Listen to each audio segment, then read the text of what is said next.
안녕하십니까. 암호화폐 정보를 전달해드리는 닥터 비트맨입니다. 일요일에 아침이 밝아왔습니다. 최근 늦가기 장마가 시작이 되며 오늘도 또한 하루 종일 비가 내린다고 합니다. 나가실 때 우산 꼭 챙겨 나가시길 바라면서 일요일의 아침은 과연 어떠한 소식들이 반겨주게 될지 한번 보도록 하겠습니다. 최근 암호화폐 시장이 그리 나쁜 모습을 보이지는 않고 있습니다. 하지만 고점 대비 비교했을 때 많이 하락한 것 또한 사실인데요. 이러한 상황 속 최근 비트코인의 가격과 관련하여 여러 의견들이 나오고 있습니다. 어제는 암호화폐 시장의 유명 애널리스트인 플랜비의 경우는 7월 최악의 시나리오가 비트코인의 가격 기준 28,000달러까지 하락하는 것이라고 언급한 데 이어서 이와 비슷한 내용이 나왔습니다.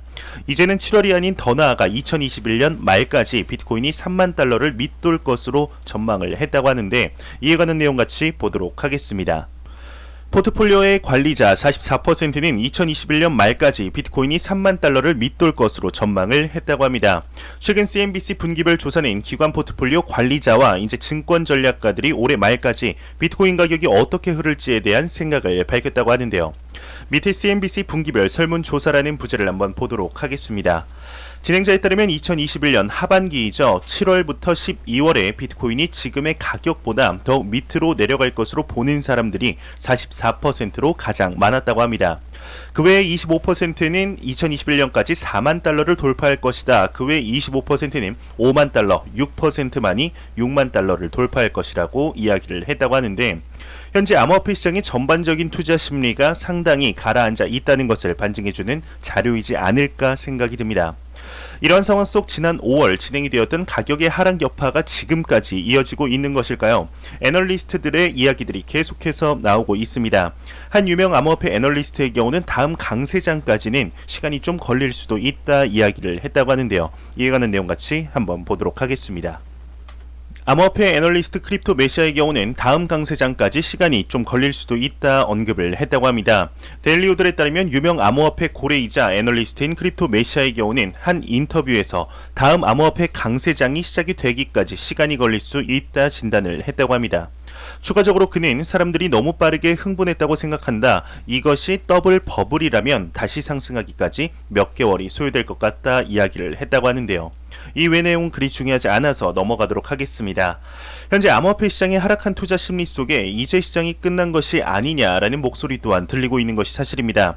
하지만 이러한 상황 속에서도 긍정적인 소식들은 계속해서 나오고 있는데, 얼마 전 5월의 하락을 일으켰던 주요 원인 단연코 채굴 금지 소식이었습니다. 이것이 대두되는 데는 중국의 영향도 컸지만 한 인물의 조동아리의 역할도 컸던 것이 사실인데요. 바로 테슬라의 CEO 일론 머스크입니다.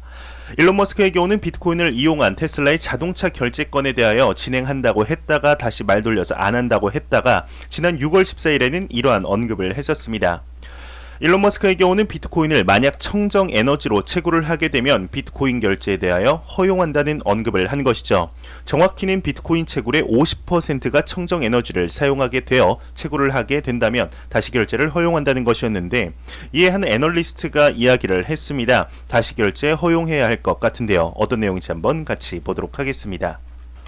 BC 애널리틱스 창업자의 경우는 비트코인 채굴 56%가 청정에너지 기반이다 이야기를 하고 있습니다. 유투데이에 따르면 BC 애널리틱스 창업자 벤자민 코엔의 경우는 마이크로스트래티지의 CEO 마이클 세일러의 트윗을 인용하며 비트코인의 채굴 작업의 경우는 무려 56%가 청정에너지로 이루어지고 있다 이야기를 했다고 합니다. 이후 테슬라의 비트코인 결제 지원 재개 여부를 궁금해했다고 하는데, 과연 우리의 일론 머스크는 어떠한 대답을 하게 될까요? 이번 달 7월 21일 일론 머스크의 경우는 공개적인 자리에서 트위터의 CEO 잭 도시 등 다양한 인물들과 함께 비트코인 관련 이야기를 나눌 예정입니다. 이때 이에 대해서 과연 이야기가 나올지 한번 지켜보도록 하겠습니다. 이래서 사람이 말을 함부로 하면 안 되는 것 같습니다. 이런 상황 속 현재 글로벌 1위의 비트코인 펀드를 운영하는 기업이죠. 그레이스케일에서 소식이 나왔습니다. 그레이스케일에서 운영하는 GBTC의 경우는 구매를 하게 되면 6개월 동안 판매를 할 수 없게 되어 있는데, 이번 달 일부 매도 기간이 지난 것 같습니다. 약 4만 개의 비트코인이 언락이 된다고 하는데 내용 한번 같이 보도록 하겠습니다. 그레이스케일의 GBTC가 이번 달 4.18만 BTC가 언락이 된다고 합니다. 바이비트에 따르면 이번 달 중 하순 4.18만 개의 비트코인에 대하여 그레이스케일 GBTC의 주식 전매 제한이 풀린다고 합니다. 단일 최대 규모의 언락은 2주 뒤인 7월 18일이라고 하는데 다음 8월 달의 경우는 7,370개의 비트코인이 추가로 언락이 된다고 하네요. GBTC 펀드의 경우는 지난 3월 신규 투자 유입을 중단한 상태였죠. 현재 내용을 보았을 때 언락이 되게 되면 매도를 할 수 있으니 부정적인 소식이 아니냐 할 수 있습니다. 하지만 이에 대해서 전혀 다른 방향으로 보는 내용이 나왔습니다. 여러 암호화폐 전문가들이 언급을 했다고 하는데 오히려 비트코인에 대한 수요 증가로 이어질 수 있다 이야기를 했다고 합니다. 어떠한 내용인지 한번 같이 보도록 하겠습니다. 한 외신에서 소식이 나왔습니다. 그레이스케일의 GBTC 언락이 비트코인 수요 증가로 이어질 수 있다 이야기를 하고 있습니다. 코인데스크가 복수의 전문가들을 인용 그레이스케일의 GBTC 전매 제한이 풀리게 된다면 우려와 달리 비트코인의 수요가 증가할 수도 있다 전망을 했다고 합니다. 이에 대해서 비트코인으로 GBTC에 투자한 투자자들이 대출을 상환하기 위해 다시 비트코인을 매입하거나 또는 보유한 비트코인을 예치했던 투자자들이 본래의 포트폴리오로 돌아가기 위해 다시 비트코인을 매입할 수 있다는 것인데 이에 대해서 암호화폐 서비스 제공업체 엠버그룹의 경우는 트위터를 통해 자금을 대출해 펀드에 참여한 투자자들의 현물 매입 수요 가능성이 무시된 채 GBTC와 관련된 악재 분석만이 언급이 되고 있다. 일부 투자자들은 암호화폐를 보내 투자 신탁에 참여한다. 이를 암호화폐를 매입해 부채를 상환하거나 포트폴리오로 돌아간다 언급을 했다고 합니다. 기존 암호화폐 투자자들의 우려와는 상반되는 이야기입니다. 대다수의 매체들이 GBTC의 구조에 대하여 정확히 이해하지 못한 채 부정적인 쪽으로만 언급한다 이러한 이야기이죠. 과연 글로벌 1위의 비트코인 펀드의 언락 소식이 암호화폐 시장에 어떠한 영향을 미치게 될지 한번 지켜보도록 하겠습니다.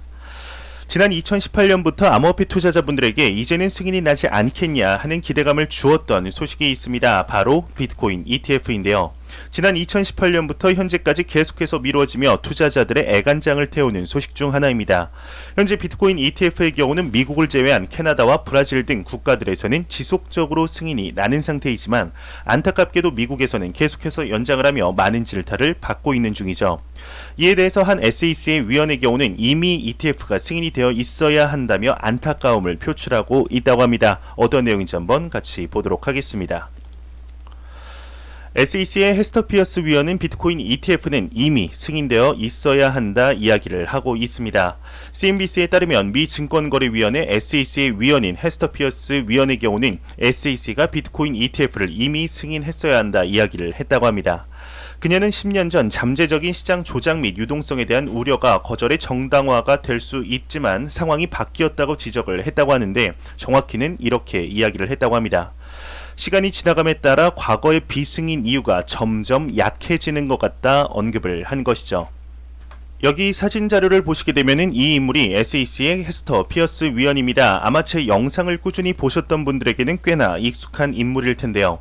크립토 맘이라고 불리우는 이 인물의 경우는 암호화폐 시장의 친화적인 대표적인 인물입니다. 과거 2020년 12월 암호화폐 시장의 관계자들은 2021년 비트코인 ETF에 대하여 이러한 견해를 내놓았습니다.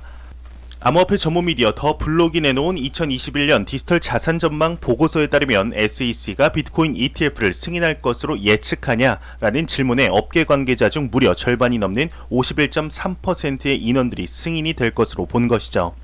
무난히 승인이 될 것으로 보였던 비트코인 ETF가 타 국가에서는 승인이 나고 있지만 좀처럼 금융의 중심이라고 불리우는 미국에서는 나지 않고 있는 상태인데 크립토 맘이라고 불리우는 헤스터 피어스 위원이 과거의 비승인 이유가 점점 약해지는 것 같다 이야기를 한 데에는 과연 어떠한 이유가 있을까요? 그럼 일단 과거 과연 SEC는 무슨 이유를 대며 비트코인 ETF를 거절했는지 알아봐야 할 필요가 있을 것 같습니다. 2019년 비트와이즈가 비트코인 ETF를 신청을 하였었습니다. 그렇게 시간이 흐르고 2019년 10월 드디어 결과가 나왔죠. 결과는 보기 좋게 미 SEC에서 ETF에 대한 승인을 거절한 것인데 이때 당시 미 SEC는 과연 무슨 이유를 대며 거절을 했을까요?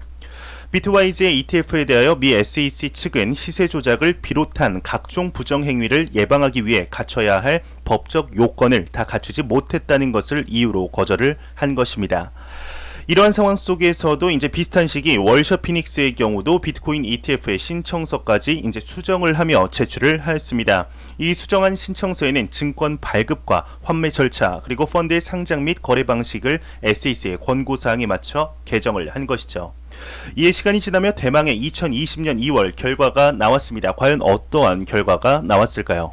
맞습니다. 모두가 예상하셨듯이 보기 좋게 거절을 당한 것인데요. 분명히 SEC의 시세 조작과 권장 사항들을 모두 맞추었는데 이번에는 과연 어떠한 이유로 거절을 하였을까요? 네, 여기 사진 자료를 보시게 되면 비트코인 뉴욕 아르카가 이제 거래소법과 증권거래위원회 관련 규정에 명시된 의무를 준수하지 못한다고 판단을 했다.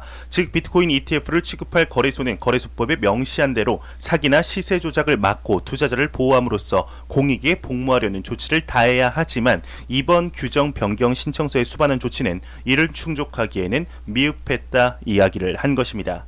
즉 너네가 우리한테 맞췄어도 우리가 봤을 땐 똑같아 보이니까 승인 안 돼 라고 말한 것이죠. 동일한 이유로 그냥 거절을 한 것입니다. 말만 들었을 때도 속이 터지지 않으시나요? 이에 대해서 월셔 피닉스 측도 서운한 마음을 절대로 숨기지 않았습니다. 공식적인 언론을 통하여 미 SEC 측의 비트코인 ETF 거절에 대하여 매우 실망스럽다며 서운한 마음을 표현한 것이죠.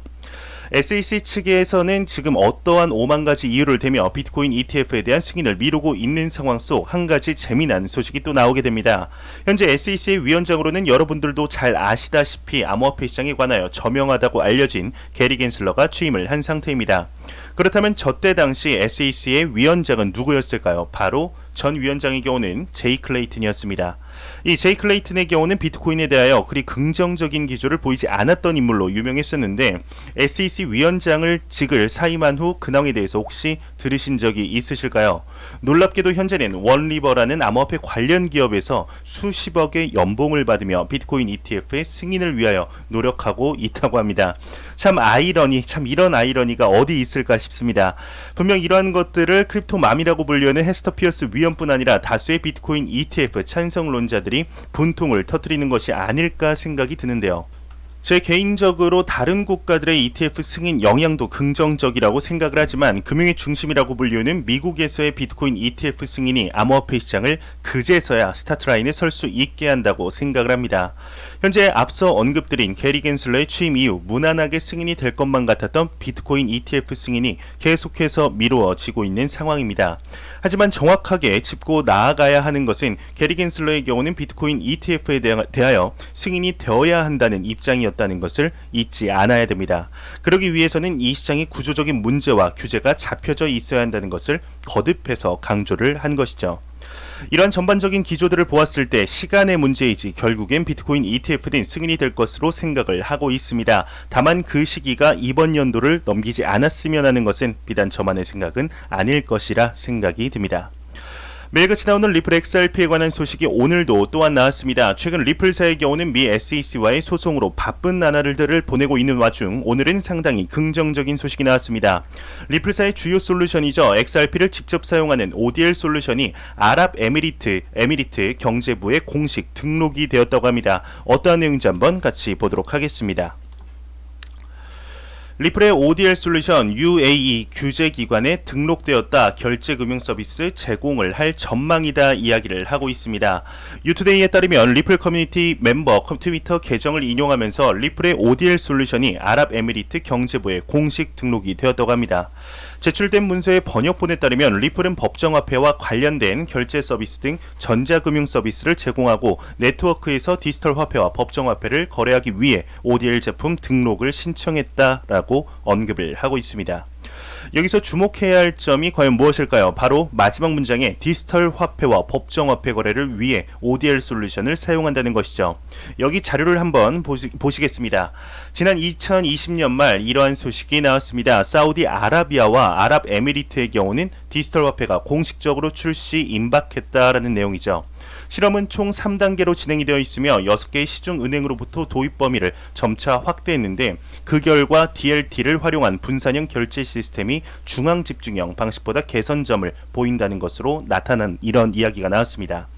과연 이것이 의미하는 바가 무엇일까요? 리플사의 경우는 현재 CBDC 간 연결의 XRP가 제격이라며 각국 간의 CBDC 브릿지 통화로 XRP를 채택시키기 위해서 엄청난 노력을 하고 있다는 것, 여러분들도 잘 아시리라 생각이 듭니다.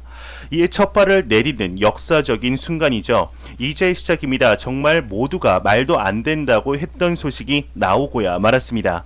누가 이를 상상이나 했을까요? 현재 XRP의 경우는 내재 가치는 계속해서 올라가고 있습니다. 하지만 오르지 않는 가격 때문에 많이들 답답하시리라 생각이 듭니다. 하루빨리 XRP의 가격이 쌓였던 호재만큼 폭발하여 지금껏 틀리게 했던 XRP 투자자들의 피눈물을 닦아줄 수 있는 날이 왔으면 좋겠다 진심으로 생각이 듭니다.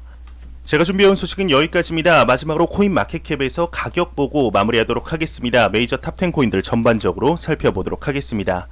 시가총액 1위의 비트코인의 경우는 전날 대비 3.91% 상승한 3,910만원대, 2위의 이더리움은 7.95% 상승한 251만원대, 3위의 테더는 환율이죠. 1,131원대를 보여주고 있습니다. 우리의 게르게 코인, 모두의 희망의 코인이죠. 시가총액 7위 리플 XRP의 경우는 전날 대비 4.32% 상승한 756원대를 보여주고 있습니다. 비트코인의 도미넌스는 45.3%, 이더리움의 도미넌스는 17.9%로 암호화폐 시장에 매우 강력한 비트코인과 이더리움의 시가총액 점유율을 볼 수가 있겠습니다. 제가 준비해온 소식은 여기까지입니다. 오늘 하루도 즐거운 하루 보내시길 바라면서 저는 조금 더 도움이 되는 영상으로 오후에 찾아뵙도록 하겠습니다. 즐거운 일요일 보내십시오. 감사합니다.